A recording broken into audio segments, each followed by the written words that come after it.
If you want to make this pretty quick and easy little flower vase in your sketchbook, and this is just plain paper by the way, just stay tuned and follow along with me and we can create this together. If you got an extra 10 or 15 minutes to spare, it's a great little project to get the creative juices flowing. Hey guys, it's Kate and I hope you're having a great day. I'm back with my Mei palette and another sketch page, and we did our last video in this sketchbook, made this little flower arrangement, and I want to try another one in a little bit of a different style. And so I'm using watercolor on non-watercolor paper, which has been really fun to kind of experiment with a little bit. And I want to continue that experimenting now. So I'm going to be going into some different colors, and I'm going to do another vase of flowers, but I'm going to do it a little bit differently. So I'm going to start with just some patterns for my vase shape, and I'm just going to kind of loosely put together some circles here, and I may paint around them a bit. I'm not really sure, but I love sort of painting on these sketchbooks because it just has such a different type of feel, and the watercolor reacts much differently. I'm going to do a little half circle here. I'm going to start adding some structure, and it doesn't spread like it does on traditional watercolor paper. However, you can get some really interesting effects, and it soaks right in. You can't really overwork it too much, or then you do kind of risk the paper a little bit, but there's a lot of opportunity and you get these really interesting patterns and marks and textures in the watercolor that you can't really get, or maybe it's more difficult to achieve on actual watercolor paper. So if you are thinking of trying this, I highly recommend. So the paper is really thirsty. What I'm going to do is I'm going to do kind of a basic rectangle shape. And so where we might have the edge of our vase, I'm just going to kind of end this circle pattern. And like you can see, I have different levels of color here because we've got just varying levels of water on the brush, and I kind of like that variation that we have. And so I'm going to continue with that. And as your brush kind of dries, you can get some interesting pigment load on here. And I think, well, it's a little wonky, but it's a little sideways, kind of leaning that way, but that's okay. That's what a sketchbook is for. All right, so here is our kind of vase structure. I'm going to kind of do some just different shapes. So I think what I'm going to do is some blue and orange flowers. I want to use some more of these reds and oranges, and actually, you know what I might do? Let me try something. I might do like a yellow center. And I'm just going to do some very simple rounded flowers and just go straight from the pan. Maybe my biggest one can be right here, and then maybe I'll put another little one right here, and then maybe one here. Yeah. Okay, so I've got my yellow. I think I'm going to work yellow to red. So my next one is going to be this orange, and this is orange yellow in the Mei palette. And I'm just going to put an orange band around the yellow here. And for the larger circles, I'm going to make the band a little bit thicker. And for this one, it'll be the thickest of all. This is looking pretty interesting. Just a nice little experiment. Okay, let's go into, this is the cadmium red. I'm just going to get a nice brush load of that and do another stripe. And this is going to be the biggest one.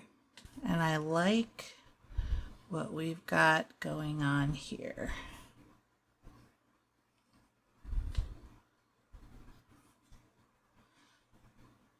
And if there's any wetness still, it will bleed a little bit, but our lines are going to be pretty clean. Let's do this one over here.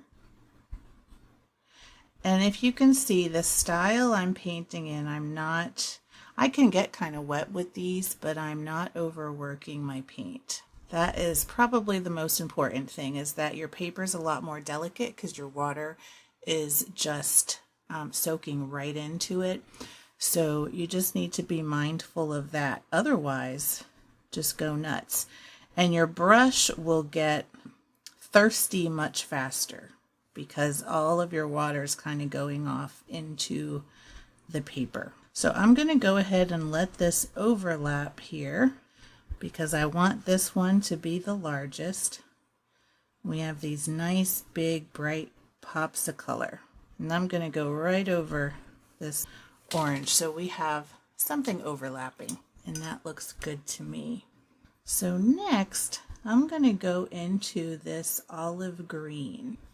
I'm going to make just some simple leaf shapes here. I'm going to make this one kind of nice and dark. This is kind of a nice simple page.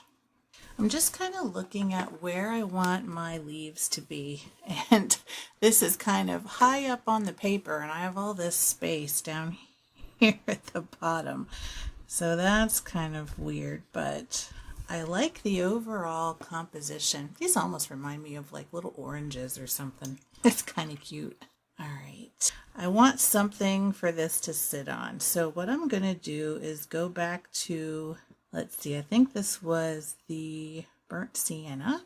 I'm going to spread some of that into my little mixing wheel, and I'm going to grab some of this cad orange, and that's a pretty warm color. I might also grab a little bit of that olive green. So we'll have kind of a browny orange color, but it's also using some of the colors that we already have. And I'm just going to add a little wash layer down here. You can see how you get a lot of texture from that brush because the paper just soaks it right in. And that is one of the things I actually really like about using watercolor on this. You get some very interesting textures. And as you layer it, even though it's still damp, you kind of just get darker and darker, and you can get some interesting looks. And just be careful that you're not overworking it. I'm being really light and gentle with the page so that that doesn't happen. Now what I might do is add a little something, maybe a little bit cooler, like a blue. So I might go into one of these blues here. How about the Prussian blue? That's always a nice color. And I might add just a little bit of whatever this mix is here. And I'm going to do, since this is dry now, I'm going to do a little glaze over my vase. And I'm not going to work my brush too much because I don't want to really reactivate that brown underneath too much. So I'm just doing some basic little watercolor stripes with the side of my brush. And it's going to blend a little bit and make a little bit of a brownish blue in some of these spots, but that kind of adds to some of that interest there, which I like. And then I think I'm going to grab some more of that Prussian blue, and I'm going to add a few little dots to the center of these flowers, just for a little bit of extra something dark in those. And I think this is a really cute little painting and so simple. I really love these little simple paintings in the sketchbook. And then we have ourselves a little flowery spread. Now, could this have been a bit lower on the page? Absolutely. But I still like it. And I like it next to this one. They're so different, but also just little flower vases. So I hope you enjoyed this video today. If you liked it, please give it a thumbs up. If you want to see more like this, make sure to subscribe to my channel. As always, I very much appreciate you watching. I love to read your comments, and I appreciate you supporting my channel. And until next time, keep creating.